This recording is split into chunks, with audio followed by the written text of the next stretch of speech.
Let me turn to you, Minister Jaishankar, and perhaps you can enlighten us.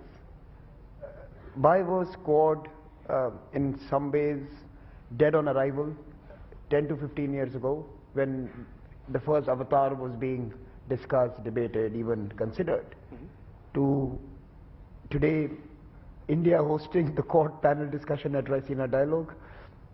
What changed? Why did it change? And how does this really reflect how you assess the importance of the region and the group in the region? Well, Samir, I don't think it was dead on arrival. It was dead a few months after arrival, and it's important to understand why, because by some coincidence I happen to be associated with different phases of the Quad. I take the Quad back to Boxing Day 2004, when the Indian Ocean tsunami happened.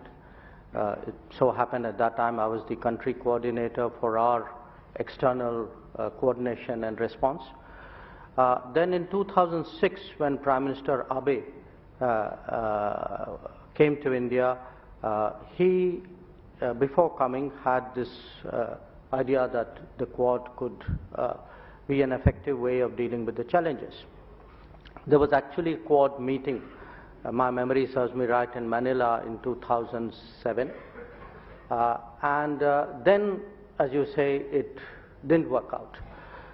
If you ask me why didn't it work out, as opposed to what happened 10 years later, because it was revived 10 years later, 2017, at the level of under secretaries, vice ministers. I was foreign secretary then. 17 it was revived, then 19 it became a foreign minister's level, and when the Biden administration came in 21, it became a summit level. So what's the difference between 17, 19, 21 as opposed to 2007? One, I think there was greater strategic clarity on the part of all the countries concerned. Two, our own inter-se relations changed during this period. If I were to look at India's ties with the US, it became much deeper. With Japan also it grew, and I think the real big change has been in the last decade with Australia. So in a way, Quad is working in 2023, partly, as I said, because we have greater strategic clarity. I also think we have leaderships with a greater sense of purpose, who are less encumbered by baggage.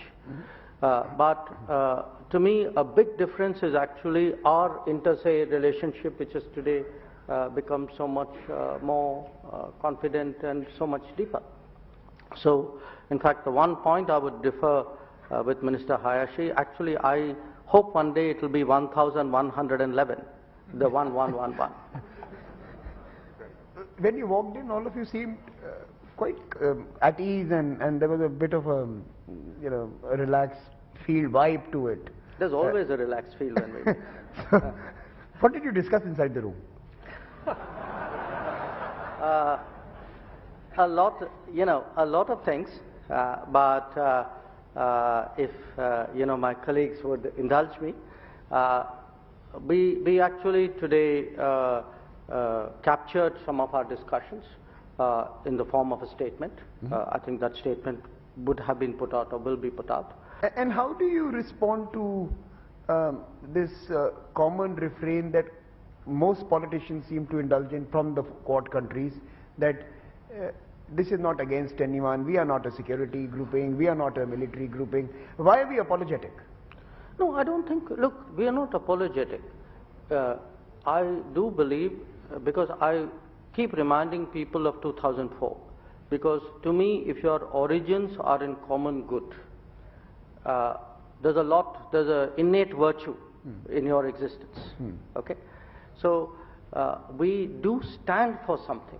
What I would not like to be defined as is standing against something or somebody, because that diminishes me.